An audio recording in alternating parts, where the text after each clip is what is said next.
Apa kabarnya? Bersama Yesus dahsyat luar biasa. Hari ini kakak kembali mengajar di sekelas Holy ini. Kakak berharap adik-adik tetap semangat. Seperti pengumuman kalian ini sebelumnya kemarin, bahwa mulai minggu ini kita itu akan memantau apakah benar-benar adik-adik mengikuti ibadah. Jadi aturannya adalah video pujian akan di-share mulai pukul 9. Setelah pujian selesai, firman Tuhan akan diberikan. Tetapi absen hanya dibatasin sampai pukul 12. Jadi kalau lewat dari pukul 12 adik-adik tidak absen, artinya kehadiran adik-adik tidak akan direcord, tidak akan dimasukkan ke absen. Yang ketiga adalah adik-adik wajib nge-like video pujian maupun firman Tuhan. Tujuannya buat apa, Kak? Supaya kita melihat, oh si A udah menonton, dia nge-like, akan ketahuan. Jadi kakak berharap lewat pemantauan ini adik-adik benar-benar mengikuti pujian, mengikuti firman Tuhan, supaya iman adik-adik tetap bertumbuh.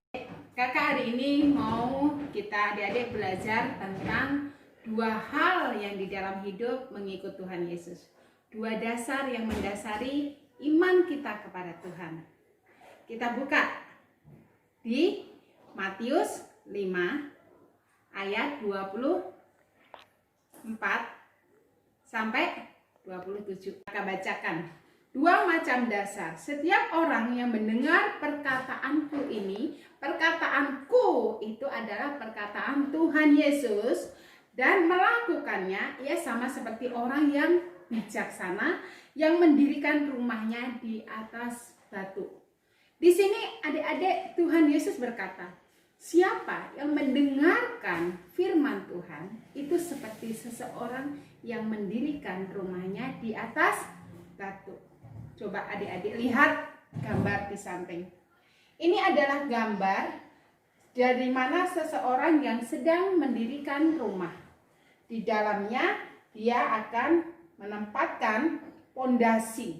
Pondasi itu apa, Kak?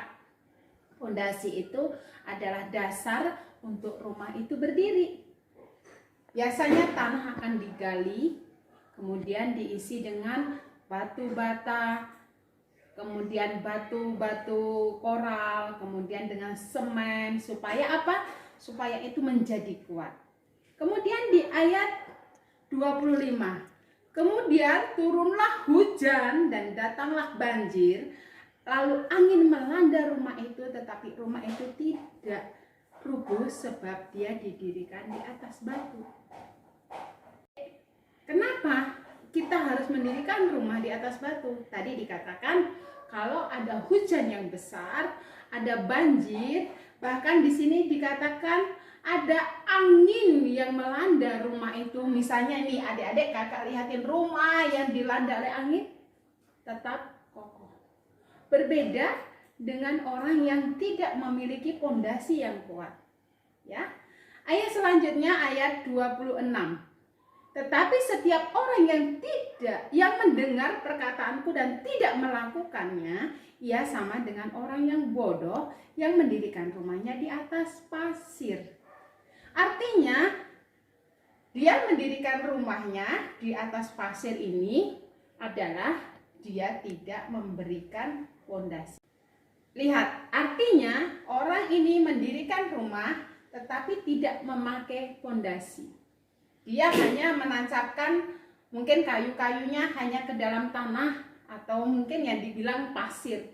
Bukan hanya sekedar pasir, tetapi hanya di bawah tanah yang pendek. Tidak ada pondasi. Apa yang terjadi dengan rumah yang didirikan dengan di atas pasir ini? Kita lihat.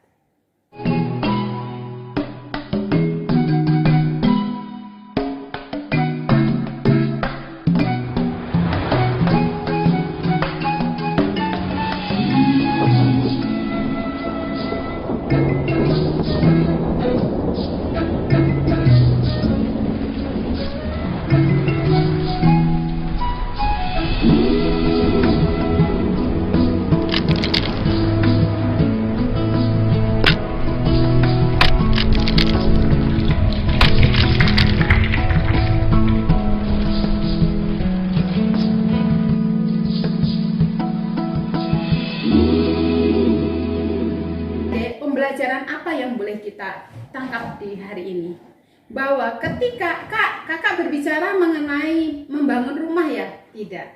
Tetapi ini adalah ilustrasi dari iman kita kepada Tuhan.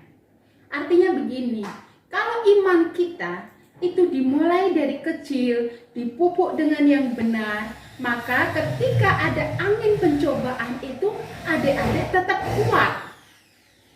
Pondasi rumah yang tadi yang ada di sebelah kanan kakak ini itu adalah pondasi yang dibangun di atas batu, sedangkan yang di sebelah kiri di atas pasir. Ketika ada angin, lihat mana yang rusak. Hidup kita juga seperti itu.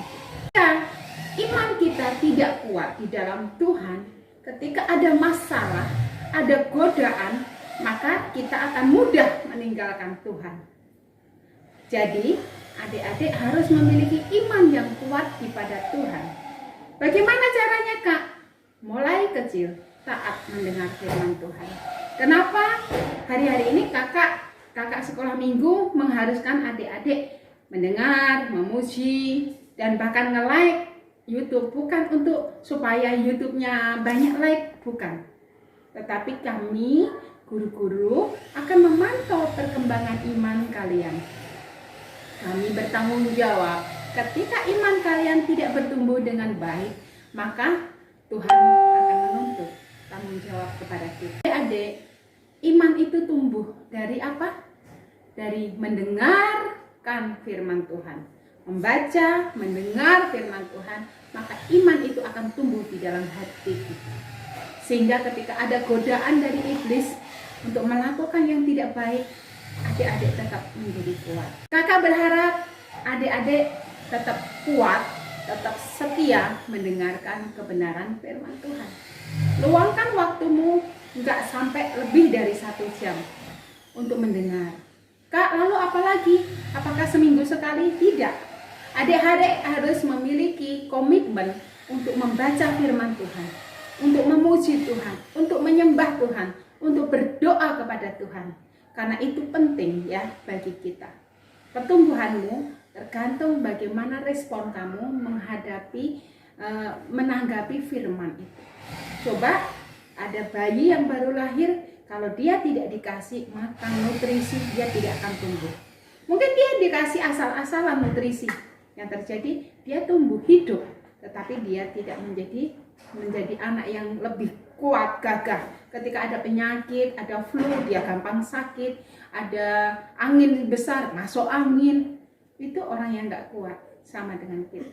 Kalau tubuh kita diberi vitamin, diberi makanan enak dan sehat, maka kita pun harus memberikan rohani kita makanan rohani yang terbaik. Oke? Tuhan Yesus memberkati. Tetap semangat, tetap jaga kondisi kesehatan. Bahkan ingat adik-adik yang sekolah harus tetap belajar dengan baik. Tugas-tugas yang diberikan guru secara online harus disubmit tepat waktu, jangan telat. Tetap menjadi terangnya anak Allah yang luar biasa. Tuhan Yesus memberkati.